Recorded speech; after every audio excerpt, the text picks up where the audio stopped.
কতবার লা হাওলা ওয়ালা কুওয়াতা ইল্লা বিল্লাহ এটা পড়লে আশ্চর্য ফলাফল পাবেন। একেবারে আমাদের সকলের জানা উচিত, কারণ লা হাওলা ওয়ালা কুওয়াতা ইল্লা বিল্লাহ এটা পারি না এমন কেউ নাই। এখন যে বলছি যারা পারি না তাদেরও হয়তো মুখস্থ হয়ে গেছে, লা হাওলা ওয়ালা কুওয়াতা ইল্লা বিল্লাহ।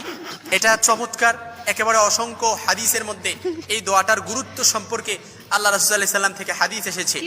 আবু মুসা আল আশআরী রাদিয়াল্লাহু তাআলা আনহু থেকে বর্ণিত, একবার আল্লাহর হাবিব সাল্লাল্লাহু আলাইহি সাল্লাম আবু মুসা আল আশআরী রাদিয়াল্লাহু তাআলা আনহুকে বললেন, আমি কি তোমাকে জান্নাতের ধনভাণ্ডারের সন্ধান দিব না?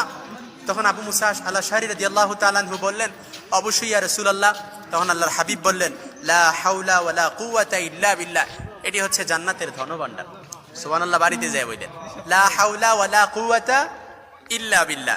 এই দোয়াটা যে ব্যক্তি পড়বে সে আল্লাহ তাআলার কাছে বলতেছে যে লা হাওলা ওয়ালা কুওয়াতা ইল্লা বিল্লাহ, সকল অনিষ্ট থেকে এবং কল্যাণ লাভ থেকে, অর্থাৎ সকল অনিষ্ট থেকে মুক্তি করা এবং কল্যাণ দেওয়া একমাত্র আল্লাহ ছাড়া আর কারো শক্তি নেই। একমাত্র আল্লাহ তাআলাই সকল অনিষ্ট থেকে আমাদেরকে দূর করতে পারে, একমাত্র আল্লাহ তাআলাই সকল বিপদ থেকে আমাদেরকে দূর করতে পারে, একমাত্র আল্লাহ তাআলাই সকল মুসিবত থেকে আমাদেরকে দূর করতে পারে, একমাত্র আল্লাহ তাআলাই সকল উদ্বেগ উৎকণ্ঠা পেরেশানি বিপদ থেকে আমাকে হেফাজত করতে পারে। আর তিনি আমাকে চাইলে কল্যাণ দিতে পারে, চাইলে অকল্যাণ দিতে পারে।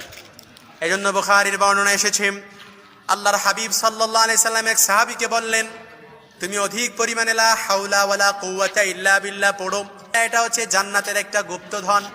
এজন্য কেউ যদি জান্নাতের ধনভাণ্ডারের মালিক হতে চায়, কেউ যদি জান্নাতের গুপ্তধনের মালিক হতে চায়, হাদিসটি বুখারীতে এসেছে, মুসলিমে এসেছে, কেউ যদি গুপ্তধনের মালিক হতে চায় সেজন্য অধিক পরিমাণে লা হাওলা ওয়ালা কুওয়াতা ইল্লা বিল্লাহ পড়ে। এজন্য বিপদে